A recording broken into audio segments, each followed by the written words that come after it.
Hey guys, this is Manshark Sub LPs. I'm Sub, this is Crusader Kings II, and this is Millennia in the Making Episode 6. We're still playing as Duke Otto of Saxony. He's a wonderful 24 years old, so he's still in his prime. We've just remarried to Duchess Millennia of Saxony, who is from Scotland. She's a lovely 17 years old, so we should hopefully get some children out of her. Let's start the game up, put the speed up to stage 2, and off we go. We still have this little rebellion going on down in the south. It's not too much of an issue for us. We could crush it, but the king's doing perfectly fine by himself. As you can see here, he's occupied the city of Reutlingen as well. He will soon continue the occupation there and get the bishopric of Heilbronn and then the barony of Asperg. While we just wait for that to calm down and for everything to get back on board with the factions and all that sort of stuff, the claims button up here has changed somewhat. We now have the ability to press a weak claim on the county of Luxembourg. And so we click on that and it immediately brings us to the guy we have to declare war on to press that claim. Namely King Louis the Great of Lothringia, Italy and Burgundy. If we zoom out a little bit, we can kind of see where his realm is, but we want to be a little bit more clear, so we click the Independent Realms button and we can see that he owns all of this down in the middle here and all of this over here in Italy. There's a bit of a revolt going on at the moment, so there's the potential to take advantage of that. However, Luxembourg is right here, in the middle of everything. We'd have to trapeze through rebel-held lands, and we will be hostile to the rebels, because we're declaring war on their liege lord. Their traditional liege lord, not their liege lord at the moment, because, well, they're rebelling.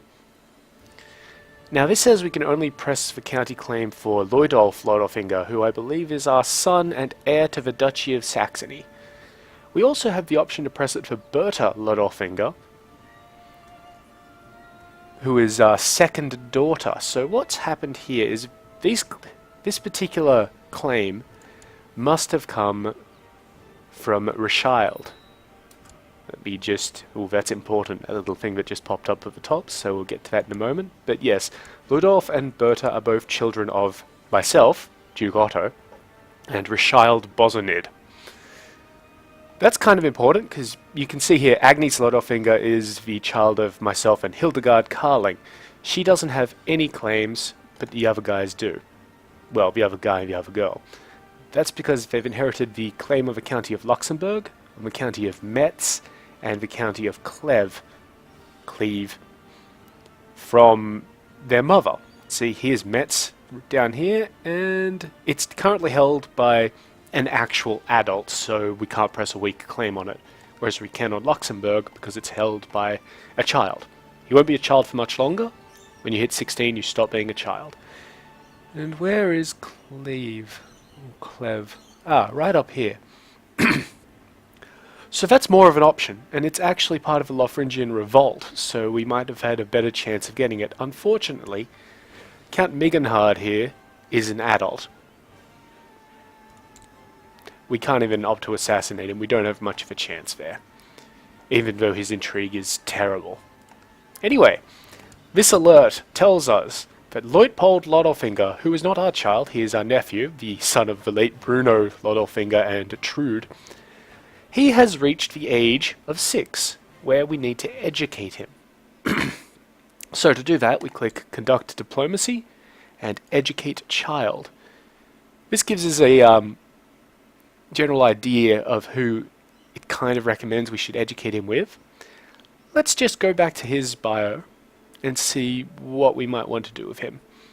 See, he has a weak claim on the Duchy of Saxony and a weak claim on the county of Braunschweig, and you can see by the red text under the claim title there, neither of these will be inherited unless he presses his claim in war.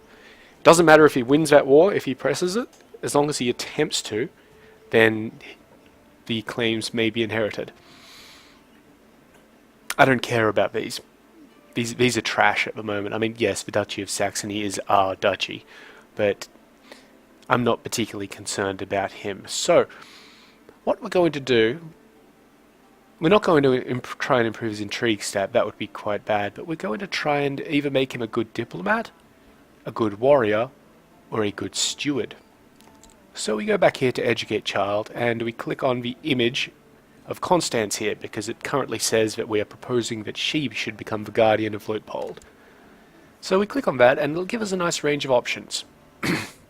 Now, the important thing to note here, while I just get rid of a Firefox update message in the corner there that hopefully didn't actually record, the important thing here, children will often take on the culture and the culture and the religion of their guardian.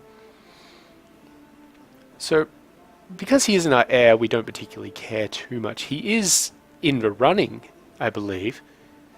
I think he's 4th in line for our particular titles, so it might be a good idea to keep him as German. There's been some modifications to that in the Rajas of India expansion, where you need to send them to other courts for that to actually happen, and you can't just educate them in your own court. But the most important thing about educating a child is it has a fairly significant impact on their career attribute. So we're just going to cycle it so that all of the high diplomacy people are first. So we could let Gormelia, who is our wife, educate Luitpold.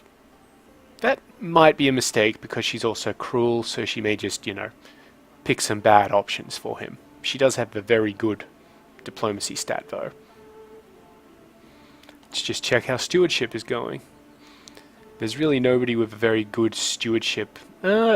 Trude, his mother, does have a fairly high stewardship stat, and she's actually got quite good stats right there. But before we do that, let's just check out the martial thing. God's Chalk is our steward. It's a little odd because he's a better fighter than he's a steward. You see, he's a brilliant strategist, so he's got the maximum increase to martial there. He's strong, which is an amazing genetic trait. He also has, this is a military battle sort of trait thing here. You can tell that because it's got the orange background. And it helps him flank, apparently. Oh, that's wonderful. But he does have a few negative sort of traits. And we'll just see how everybody is with stewardship. No, we did that.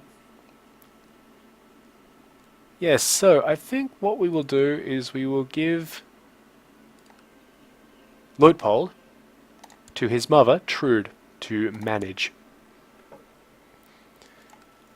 Okay, and so they'll do that for another 10 years, and we probably won't hear from him again. Not saying that she'll kill him, because, she's his mother, and that's got to count for something, right?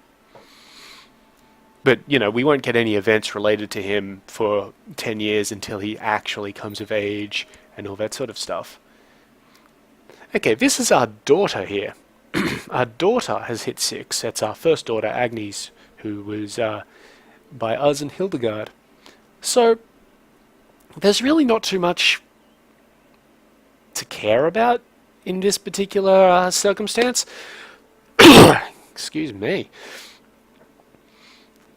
Because unless we're running under the Kafar heresy, or I believe the Basque culture, which we're obviously not, we're German Catholics, then her particular attributes only depend on, they only influence her marriage prospects and things like that.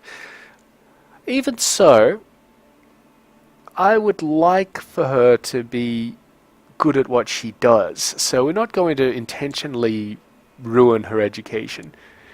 It keeps on saying that Constance should be the person in charge. I don't agree with that. I mean, yes, okay, Constance is a charismatic negotiator, she is quick, she's just, she's gregarious, but she's also slothful. That's a bad one. And if you remember, we wouldn't associate with Constance for a simple chess game, so why should our daughter be educated by her? No, instead, I think what we'll do is we will educate our daughter. We're probably not going to give her a very good career trait because we don't have a very good career trait. But it will give us some... I've just got a real issue with frogs in my throat today. But it'll give us some opportunity to see the events, and that's really what this is about. It's a learning experience. So we've unpaused the game, and we're just going to continue on at this rate. The castle town is building up nicely. It will be finished on the 19th of, or the upgrade to the castle town will be finished on the 19th of July, 876, so next year. We're pulling in a fair amount of money. We do have some expenses which I'm not sure where they're exactly coming from. But, you know, that's not something we really have to concern ourselves with too much. What should have happened by now? Yes, if you remember, an episode or two ago, Lundberg had some revolt risk. So we sent our marshal there to suppress revolts. It no longer has the little thing here that says that there's a revolt risk. And if we go down here, yes, there is no positive influence on revolt risk. So we're going to take our marshal and tell him to train troops in Lundberg. And additionally, I'm not too worried about plots against me, so I'm going to send our spy master overseas. By doing that, we click Study Technology. This sends him basically to spy on other people's technology. The green provinces are where we can place him, due to both Councillor Range, which is a new addition to the game, and various tech levels. We're just going to check out those tech levels. If we go to the technology screen, these little blue icons will show us the relative spread, white being the best, ranging down the spectrum of blue to black being the worst, of the particular, well, things.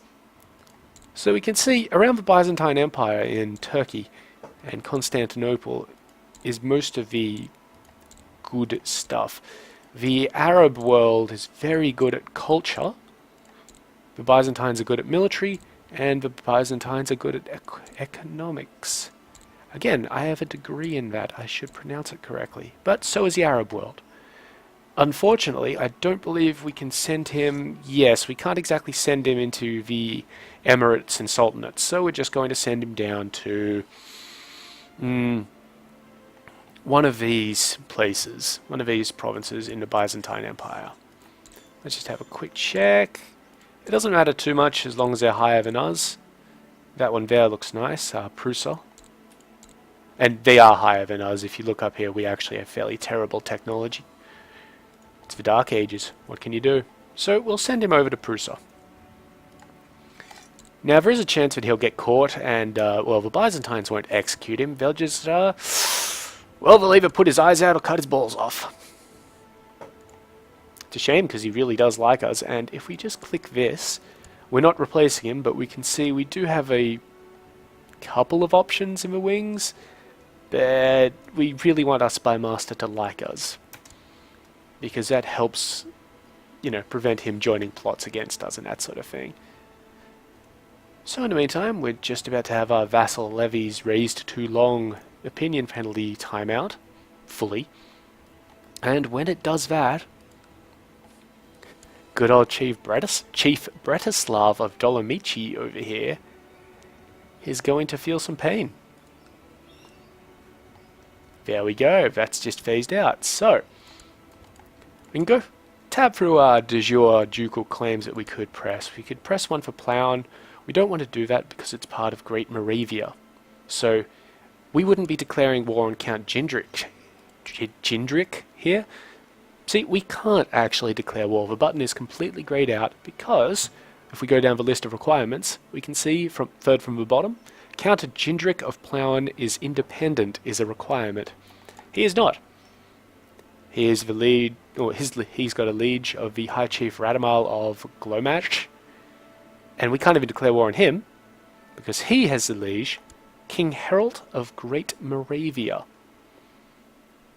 Great Moravia might be about to have a bit of an issue because of the regency, and this guy's only 3 years old. So we'll look for that. If something happens, if there's a rebellion in there, we'll look to take advantage of that. But for the moment, this guy, right here, Chief Bretislav of Dolomici. We can't kill him. We don't want to kill him because that'll just put one of his kids in charge.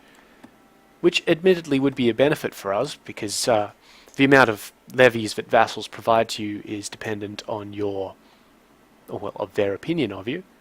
Let's just check the province out. See, it's got a supply limit of 584.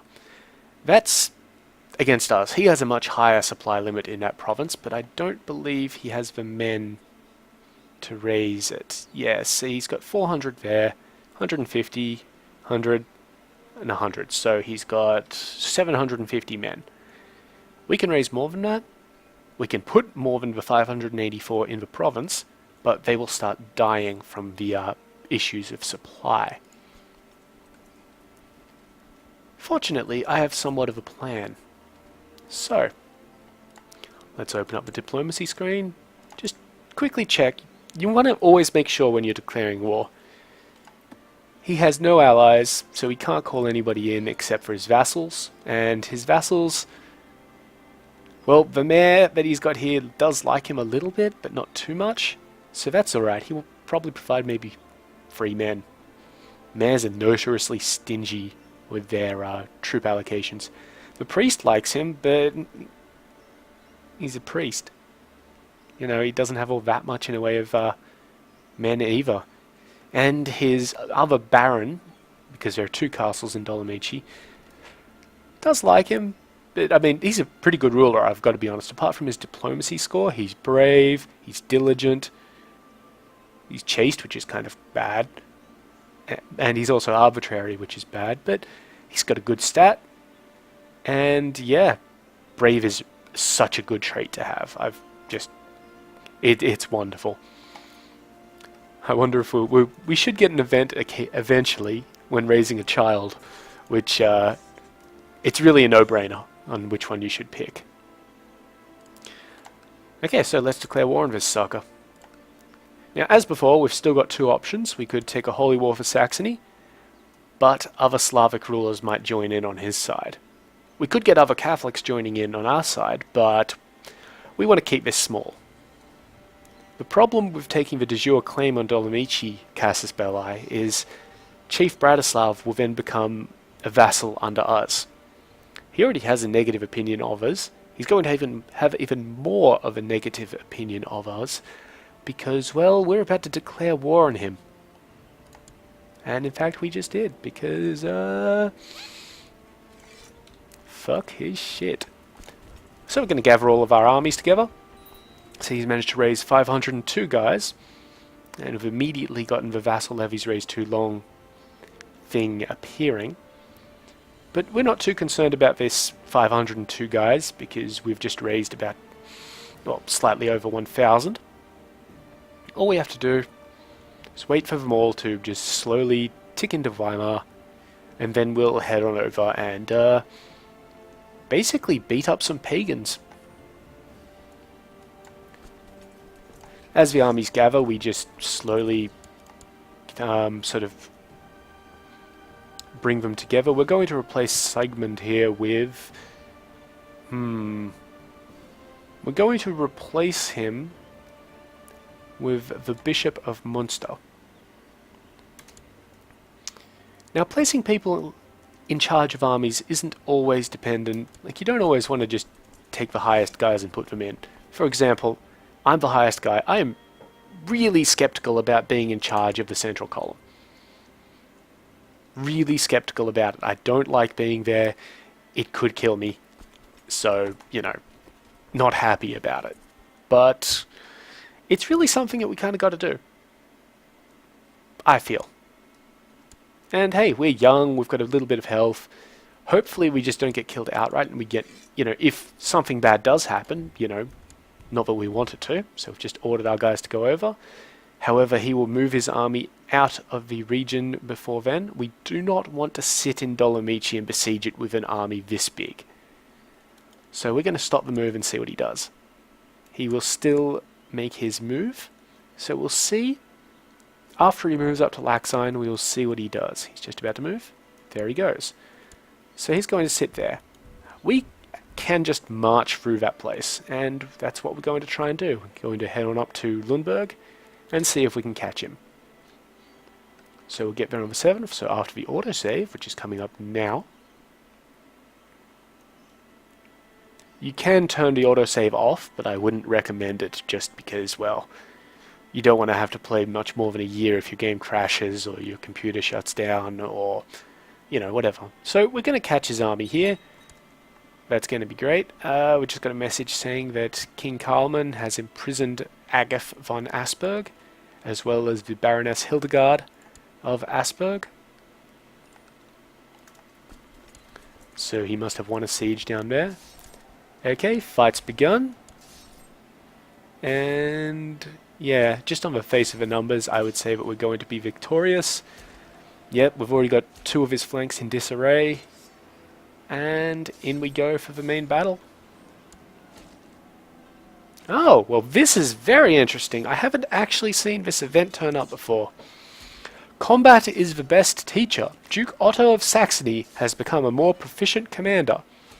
So we lose the tough soldier trait, but we gain the skilled tactician trait.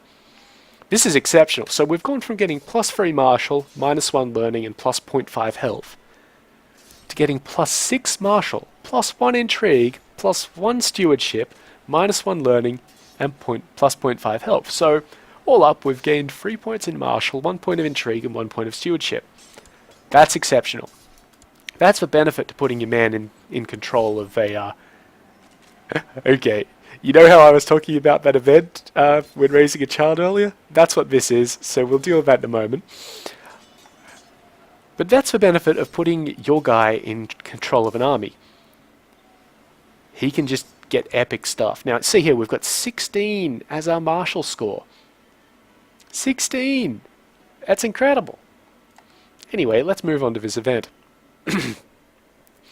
I'll read some of this in a appropriate voice. The smallest spider makes my daughter Agnes squeal and run for cover. This has started to worry me. Now we have 3 options here. The first one is, spiders? I can't abide them either. And that gives Agnes the trait of Craven, which is -2 martial, -20% morale defense in battle, which doesn't matter for her because she can't lead an army, and -5 opinion from vassals. And she gets an opinion benefit towards us of 10 for 2 years. Another option is, some fears are good, but there are limits. So, that gives her a 50% chance of gaining the trait Content. Content is +0.5 piety monthly, -1 intrigue, and +50 opinion towards her liege. It also has a 30% chance of losing her the Craven trait. If we just click on her portion, you can see because this event has appeared, she's gained the Craven trait. We're not going to worry about that too much. And there's a 20% chance of no effect happening, which is basically she retains the Craven trait. And then we have my favorite option here, which is just you go to your poor daughter and just say, fear is the mind killer. She will immediately lose the Craven trait. And there's a 25% chance of her getting the Brave trait, which is the opposite of Craven. Gives +2 martial, +10% morale defense, +10 opinion from vassals. Other people with the Brave trait will get a +10 opinion against you. And if anybody has a Craven trait, they will get -10 against you. So, fear is the mind killer. She hasn't managed to gain Brave, but she's lost Craven, so that's important. And we've just completely stomped, utterly stomped, Chief Bredislav's armies. We've gotten a 75% change in war score. We've picked up 5 points of prestige. We've gained 2.5 piety because we were beating up heathens, and we've also gained 0.2 military tech points. And you can see this little skull here is telling us that we are taking attrition damage. Let's just see. Yes, Chief Bredislav will not accept peace at this stage. He just says that it's a flesh wound. So what we're going to do, because attrition is going to be ridiculous if we just sit our army around, we're going to not split in half, that was incorrect. We're going to click on Create New Unit, and we're going to just divide up what we have based on which of these are our levies and which of these are our liege levies. So that's good. And we're going to send our liege levies back home, and we're personally going to go and lay siege to Dolomici. We've got enough men to do it. It'll be a longer siege, but it won't matter. And just to demonstrate something, if we go to the Saxon army, which is one of our vassals, and click disband, only 375 of those 767 troops will actually return home. That's because they're in foreign lands. But they will shortly be in Lundberg, where we can get rid of them, no dramas. We just wait for more to move. They may take a little bit of attrition just in the process. And you can see here, while we only have 40 more men-ish, we are still outnumbering the defenders, so the siege will progress. Very slowly, but it will progress. And these guys have just made their way back home, so we'll disband them. Now the danger here is that the levy may reinforce a little bit. I hope that it doesn't, because if it does, it may stall or finish the siege. In that case, what we will have to do... We've just had a slight message pop up. In that case, what we will have to do is either dismiss our personal levies and re-raise them. You'll see there are 31 men here in the unraised category. We can't raise them because we've already raised them, if that makes sense. Or we can raise some of our vassal levies and send them over, but not enough to breach the attrition cap. Carlman Carling, the King of East Francia, would like me to be his marshal. And I've got to be honest, we are the logical choice. 16 marshal. We're going to accept that. So it gives us a little bit more sway where we're doing things. These opinion malices here will slowly tick down because, well, we let our levies go. So now we're just waiting on this siege. It doesn't appear that the garrison will refill, or the levy. The garrison, I believe, does refill during a siege, but it's already at maximum, so we're in a good position here. We've got more men than are stationed in the city. We've got more men than are stationed in the temple. We don't have more men than are stationed in the barony of Comfort, but I'm hoping that by taking the castle of Zirwisti here, we will get this war score up.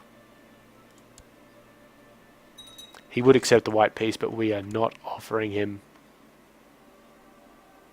That's interesting. We're not offering him a white peace because that gives us a loss. Yeah, we're definitely going to enforce our claims here, and there's nothing he can really do about it. It's just a matter of time.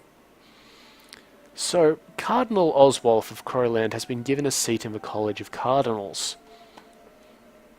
I don't particularly know why we've gotten... I believe we've just gotten that message because it's a cardinal change. What that means is one of the cardinals died, and Cardinal Oswulf here has stepped up to the plate.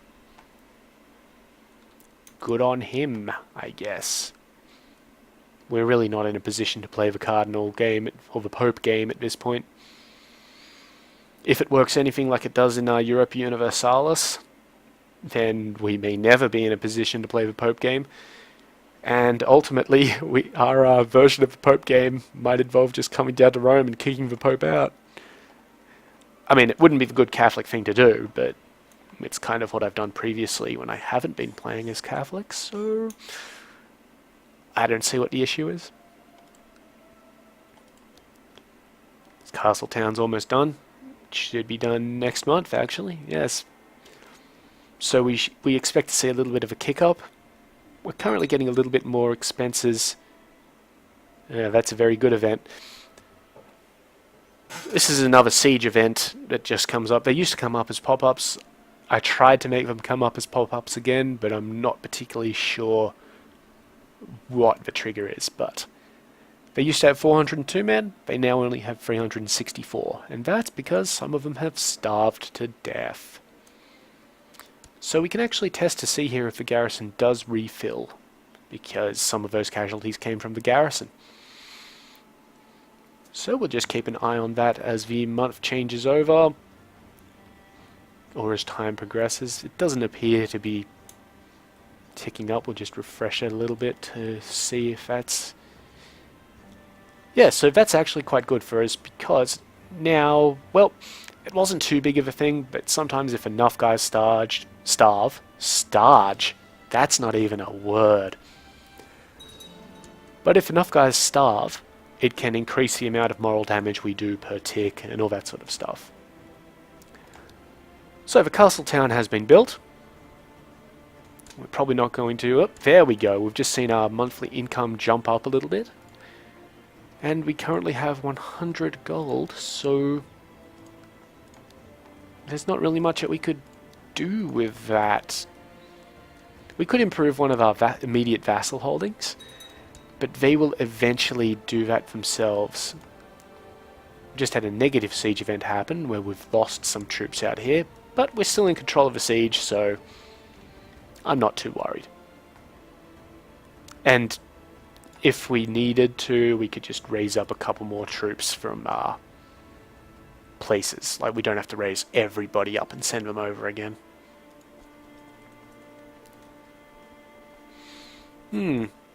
So you can see here that having our personal armies raised is costing us 1.06 gold per month. But we're still making a pretty good income here. Like, it's nothing to be ashamed of or sneeze at or anything like that. We've lost the ability to press for weak claim on Luxembourg, probably because, yep, Count Siegbert has grown up.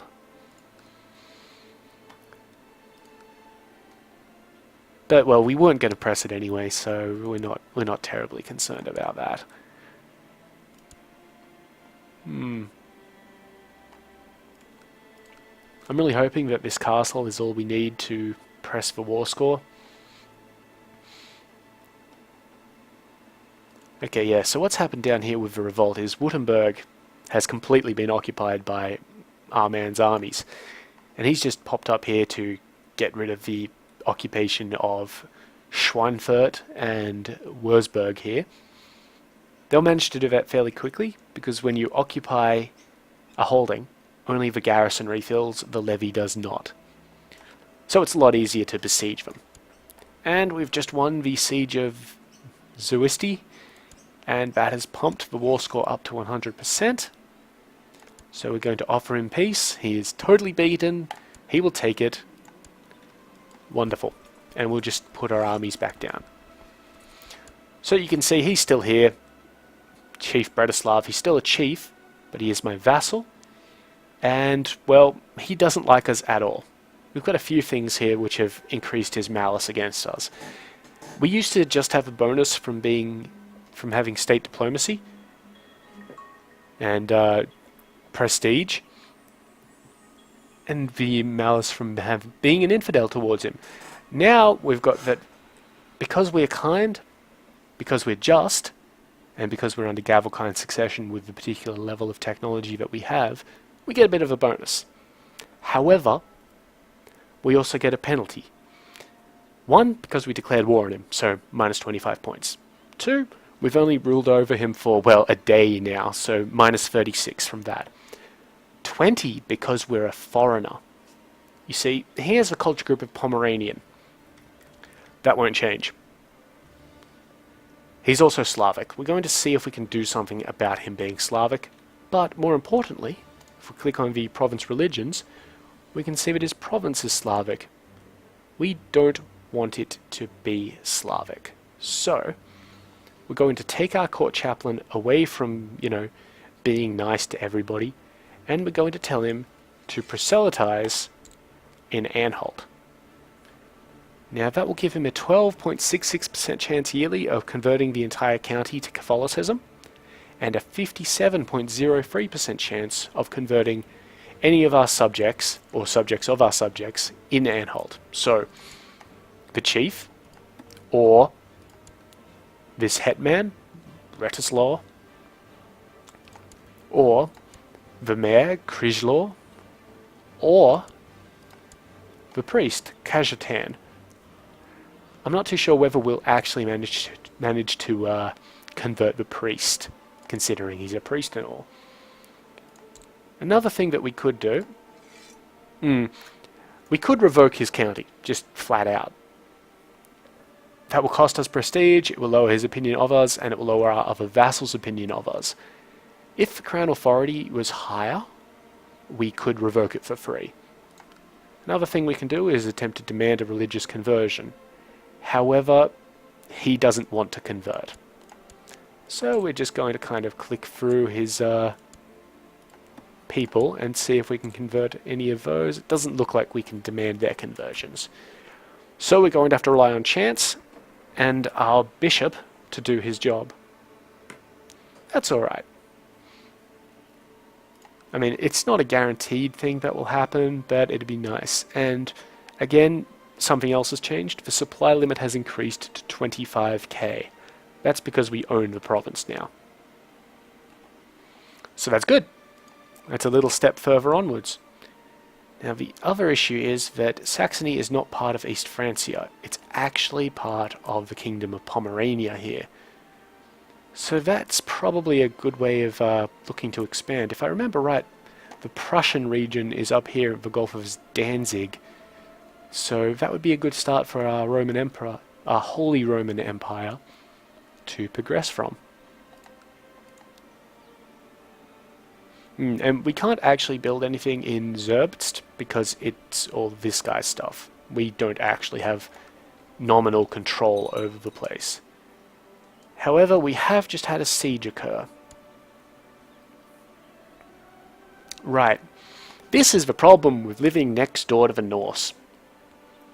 The dragon bows of longships have been sighted off the coast of Hamburg as Vikings under the fierce heathen Helgeskin of Rogaland begin to pillage and loot the county.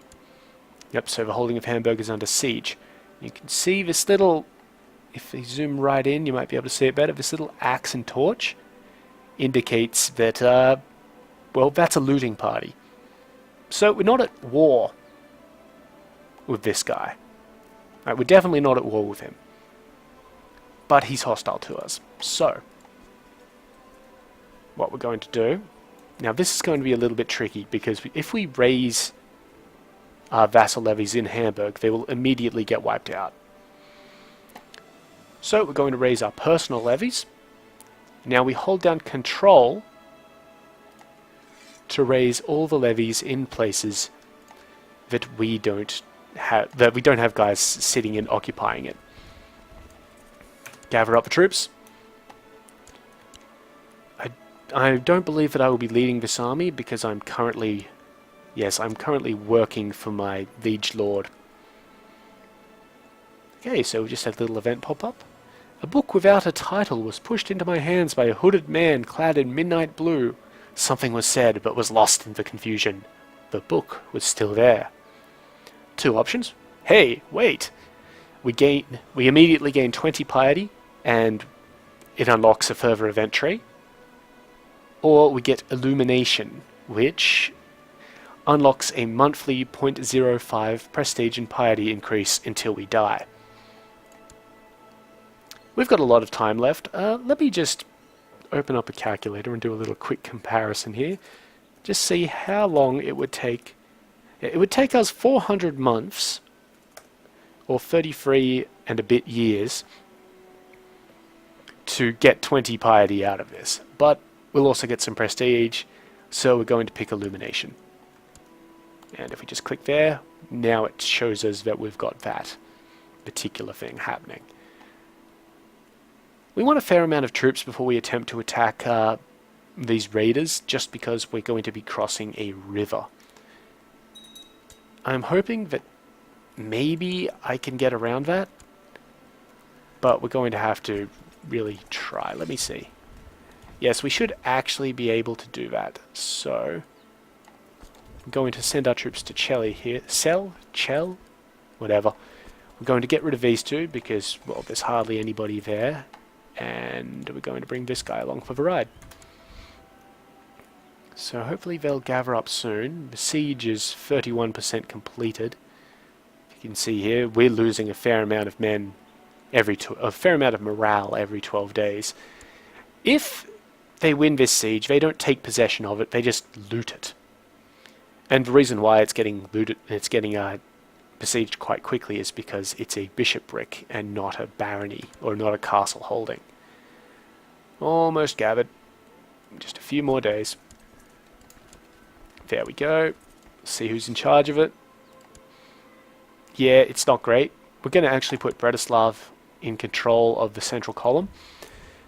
Not only because he has 10 martial, but because, well, the same reason we don't like putting ourselves in the leaders column.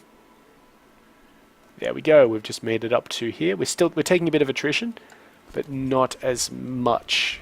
Probably not as many casualties as we would take. Yeah, okay, so this is what usually happens with raiders and why they are a massive pain in the ass. We're still going to go to Hamburg because it's our own province. But because we've elected to move here, we'll get there on the 12th of March. The raiders have elected to move back to their ship, which is almost always quicker. Let's just keep time going so it happens. Almost always quicker than any overland move. So they're now in their ships at sea. And, well, we're just sitting pretty here, we've got nothing to do. So we'll disband those just to avoid getting penalties. And that fleet is moving on. So we've successfully scared them off. They did loot a little bit, but it's not too important. Yep, that fleet has moved on, so we don't have anything to worry about. We are now, if we can find the province... Yes, here is Rogaland. It's a little place. We're hostile towards him for another 164 days because he raided us. I'm not particularly concerned about doing anything against him. We can't actually declare war on him. We don't have a valid casus belli, and going up and just beating him up wouldn't really accomplish much.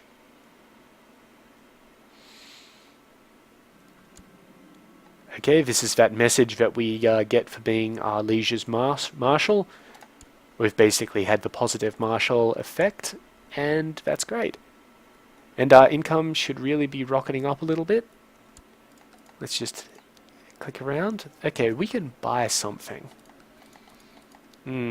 What should we buy? I would really like to just get more men. I'm not particularly concerned over whether they're light or heavy infantry or whether they're cavalry or anything like that, but I would really like to get more men. Lutenberg is probably going to be our capital for the immediate meantime.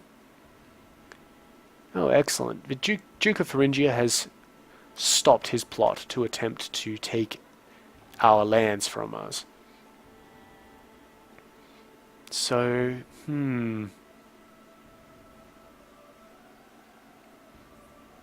yes. I believe that instead of forming, we will eventually form the Duchy of Brunswick, because it gives us some prestige. You'll see we get prestige from what we hold and from what our vassals hold, as well as other things. Like we get 0.045 for being the Marshal of East Francia, and 0.012 for being the High Almoner of East Francia. But it's a little bit expensive, and like it's 181 gold, which we're kind of close to, but we could invest that and get more men. And if we get more men, well, we can take more things. So yeah, we'll just build that up. That'll be done in a year. That's excellent. A little bit under a year, actually, I think. And that'll give us another, what was it, 90?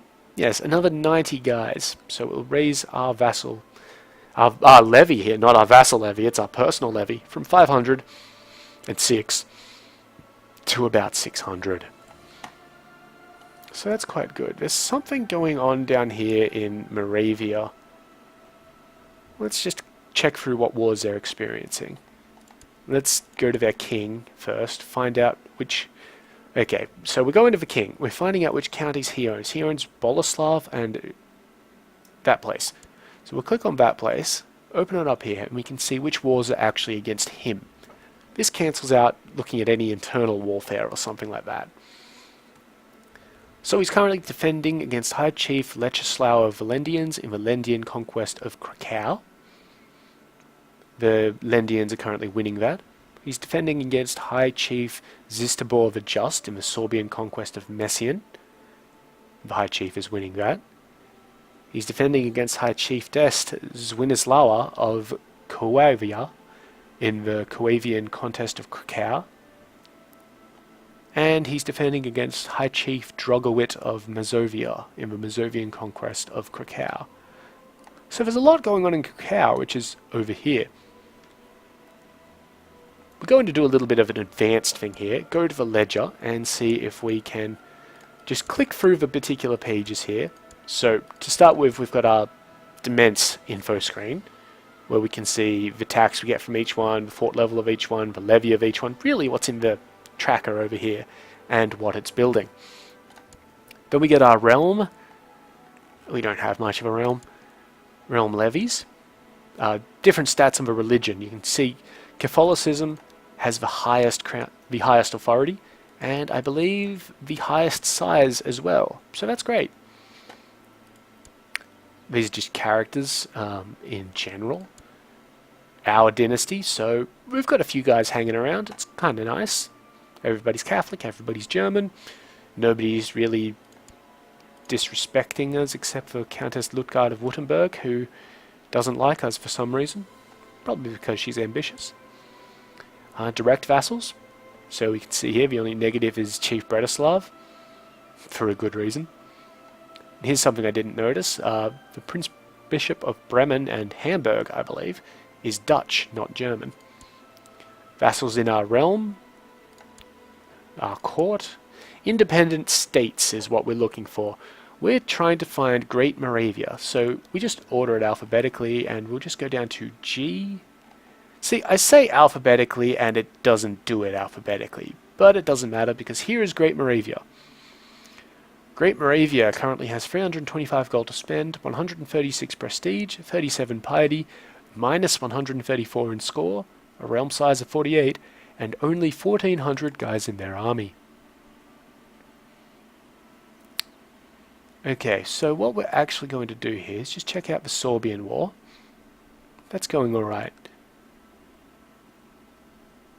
We're going to end the episode in a moment, but next episode, I believe what we will do is jump in on this guy and basically steal his siege.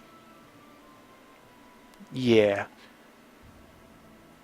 So I'll explain that in greater detail next episode, assuming that I remember it tomorrow. And yeah, we'll call it there. So again, if you've got any questions, feel free to ask them. I'm more than happy to answer them, either in the comment section or in the video. So yeah, I've been Sub. You've been yourselves. Later.